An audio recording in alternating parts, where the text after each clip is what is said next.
Welcome to the Defense and Aerospace Report. I'm Vago Muradian from the Atlantic Council think tank in Washington, D.C. at the conclusion of a fascinating conference today about cybersecurity and hacking and hackers. And we have with us Jay Healey, who's formerly of the Atlantic Council and now with Columbia University, and Beau Woods, the Deputy Director of the Cyber Statecraft Initiative here at the Council. Beau, I want to start with you. Part of the point of your your panel discussion today was to demystify hackers, and also to at a time when hackers are cooler than ever, more sort of in league with the government. The Pentagon obviously has looking to reward hackers who find bugs, and we find that elsewhere in government as well. But there's still a bit of mystery surrounding conferences like, there are about 2,000 conferences a year, information security conferences, DEFCON being one of them, Black Hat very recently as well. What's the reality as somebody who's, both of you who've been in this community and been to a million of these conferences? Okay, maybe that's an exaggeration, not a million, because everybody calls you out on being literal. Tell us a little bit about what DEFCON is, what Black Hat is, and what the policy community in Washington should know about them. Yeah, sure. So you have two distinct types of these conferences. One is for information security professionals, a lot of the defenders, a lot of the people in corporate security. Mm-hmm. Then you have the hacker conferences, and this is really where the hacker community comes out, or the information security research community. They're looking at two very distinct things, where the information security conferences, like Black Hat, are trying to teach you how to use tools, how to defend better, what new techniques exist or frameworks or standards, and educate there. The hacker conferences are on the cutting edge. How do you break things? How do you defend this thing that's almost indefensible or that's so brand new? What's the latest theoretical research? How might that get applied? What are the different ways to engage around the community? And a lot of the hacker conferences are by the community for the community, and they're also very hands-on. So you have workshops that are open to anyone: hardware hacking, lockpicking, IoT Village, where you can try and grab your laptop and break into IoT devices on the fly. Could be the first time you've ever tried to hack anything, and it happens to be something that might be critical infrastructure, for instance. Or medical devices or automobiles, as in the case of Black Hat, right, where there was a car area where you could break into a Chrysler. DEFCON, yes. That was at DEFCON, excuse me. So at DEFCON, they had IoT Hacking Village, Car Hacking Village, Biohacking Village. And IoT is Internet of Things. Yes. Internet of Things Hacking Village, and that could be things like thermostats, surveillance cameras. They had a blood pressure monitor cuff that was connected to phones. So a million different devices that are now coming online and starting to pervade our lives. As we become more dependent on them, we want to make sure that they're dependable. So that's why security researchers, hackers, test the security of those to find out what the limits are and what could go wrong if something were to go wrong. Jay, let me go to you. You and I have spent many years talking about cyber issues. You've spent an entire career and lifetime thinking about cyber issues, both in uniform, in government, and now in academia. Mm-hmm. How shocked would the average American be to realize exactly how vulnerable their lives, cyber lives actually are, or the nation's cyber life actually is? It's countless surprises and all sorts of things that people wouldn't expect. The news came out over the last couple of years about baby monitors and how those could get hacked. We had a lot of talk submitted this year to DEFCON on locks, where you can control a smart lock with your phone. Well, it turns out they're not very smart. They don't implement security. They transmit the passwords in the clear, which means anybody that can intercept it can now break into your house. So we're building these electronics, these computers, these digital devices in every aspect of our lives. And I think people are going to be incredibly surprised what comes out at these conferences of just how insecure these things are, despite our very, very high dependence on them. And one of the points that we were making is that actually the enemy of security is convenience, isn't it? Yeah, without a doubt. We're using these things because they tend to be handy. And you see that even in the hacker community, in the computer security conferences, where a lot of these folks will reuse passwords. We tend to be some of us tend to be very lazy in our own computer security lives. And you see this a lot of times when there's a new news story about some computer security executives that was reusing password or had a very simple to guess password, because it gets very, very complex. Isn't the key to just have one very good password and just use that for every single thing that you have? No, that's not. I'm kidding. There are some that come out and say if it is a ridiculously complex password. A lot of people in our community use password wallets, which essentially do that. You've got one computer program that you've got an impossibly complex password for, or an incredibly complex different password, not impossibly, and then that will handle all of the rest of your passwords for you. So in some ways, we are tipping that advice on its head. I think you were saying what were the key takeaways from the conference? Because one of the things that you said in this talk, which was really fascinating, was people were betting how much advance warning the NSA or how much foreknowledge NSA had of hacks and major breaks, and it was stunning to you how small the actual number was. Yeah, this was work that we did at Columbia University School of International Public Affairs, of trying to say what is the process by which the government decides whether to keep a vulnerability to itself, so it can use to spy on someone or attack them over the internet, or disclose it to the vendor. And we were really surprised. We were expecting the number might be 100 that the NSA keeps to itself, or hundreds that the NSA and the U.S. government keeps to itself, and maybe an arsenal of hundreds or thousands. And it turns out it was much, much less than we would have bet, and I think a lot less than the paranoid hackers would have guessed. And it looks like it's single digits that they keep each year, and that the overall NSA arsenal is only about a couple of dozen, maybe 50 or 60. We tried to not just prove what the government was saying, but trying to disprove. Can we actively disprove that the number is as low as it seems? And we just couldn't do it. The key, Beau, to improving this is obviously increasing and improving the relationship. That's one of the reasons why you were saying, like, find the Fed. You can't really play find the Fed at these conferences anymore because half of the people there are Feds, was a bit of the joke. Or the Feds wear interesting T-shirts to try to see if everybody else can figure out that they're the Fed by cracking, doing some good old-fashioned cryptology. But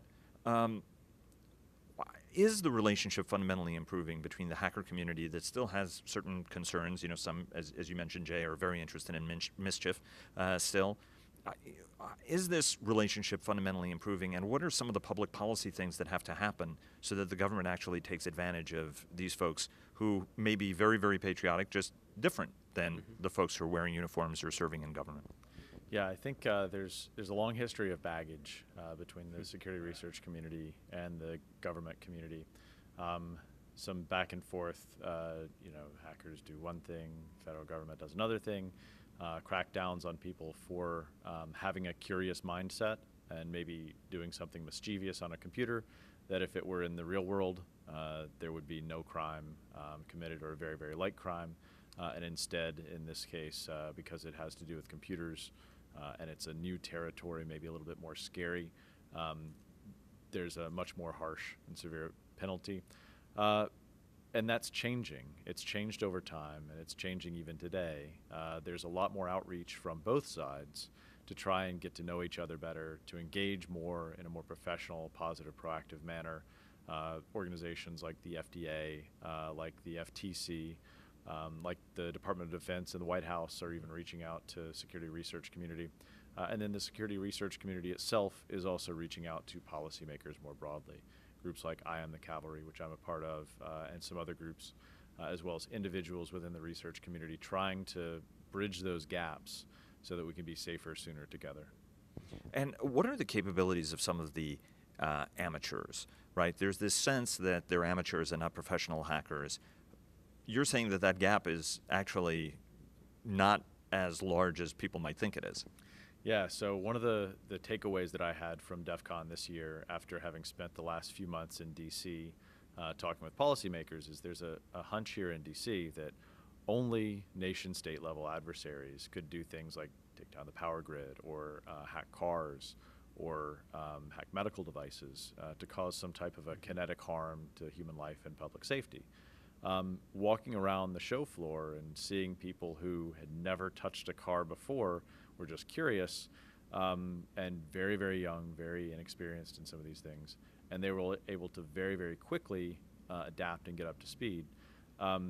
There were thousands of people participating in capture the flag contests at DEFCON as well as throughout the year and these types of things where if you look at the level of difficulty, an outsider might say that only a nation state could pull off those types of capture the flag events to essentially hack and gain access to a system that's staged in a way that it's meant to be vulnerable to only the best and brightest.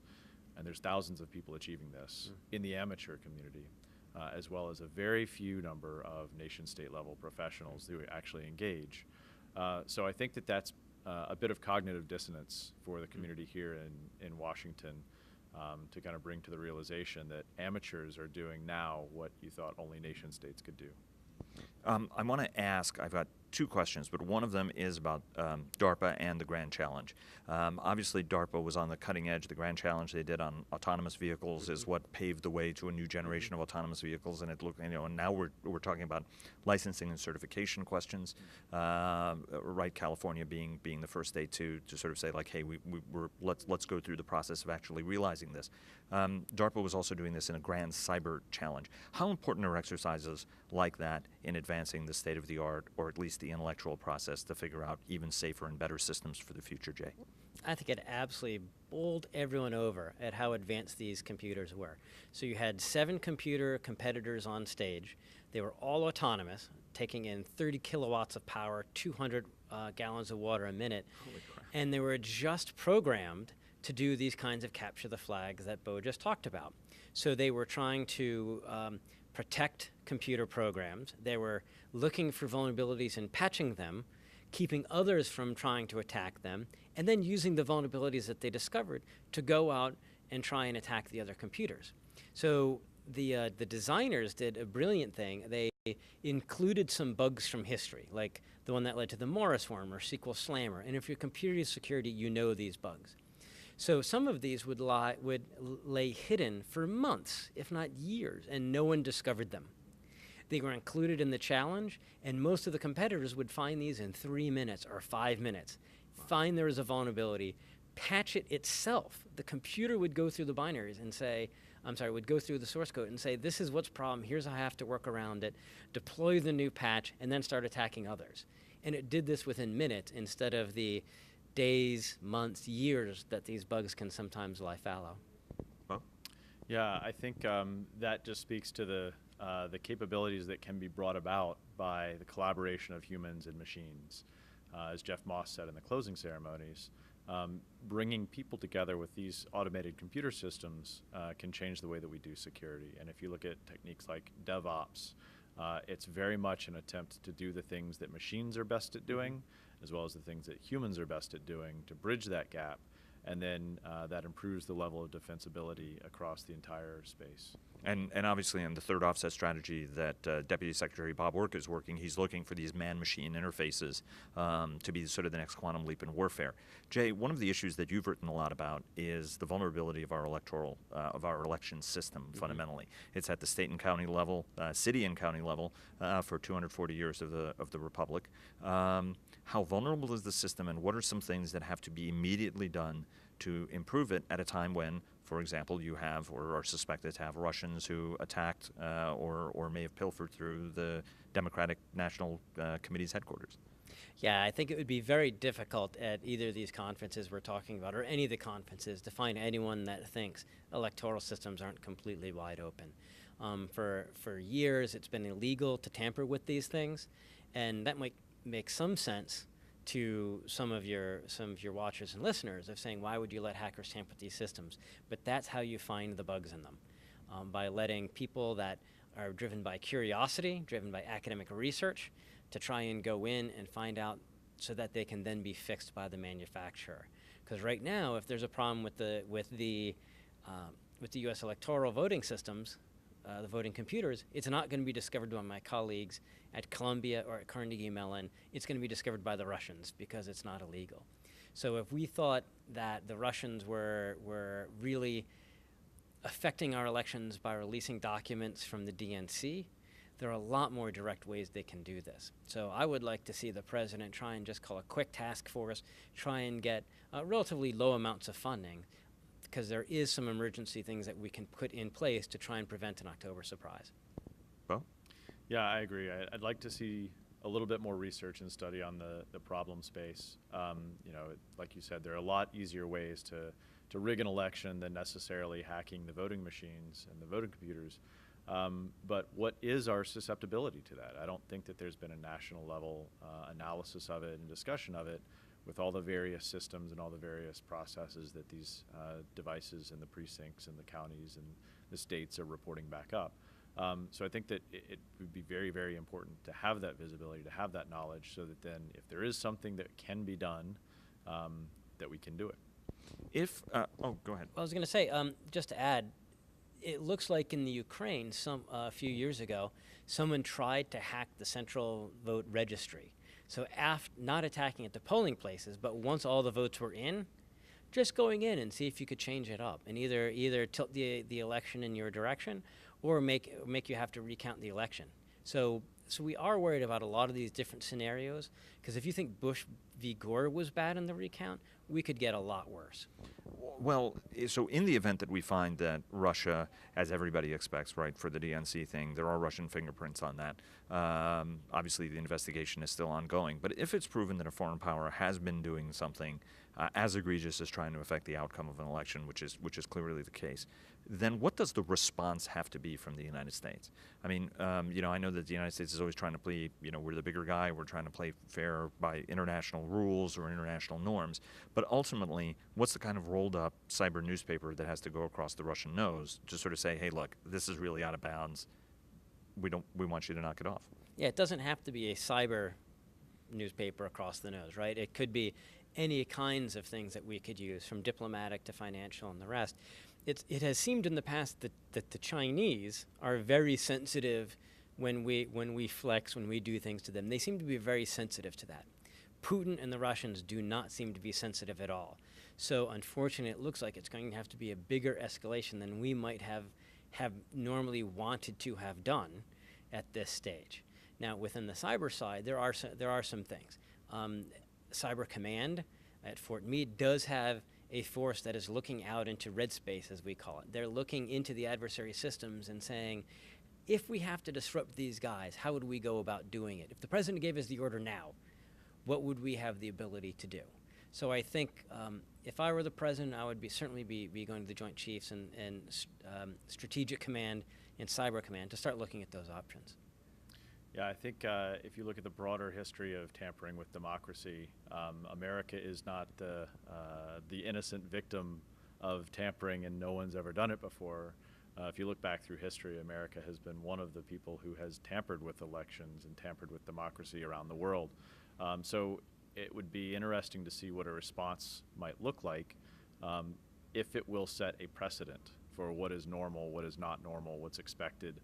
And then what that might mean for America's activities, as well as other activities, even within countries where a ruling party is tampering with elections.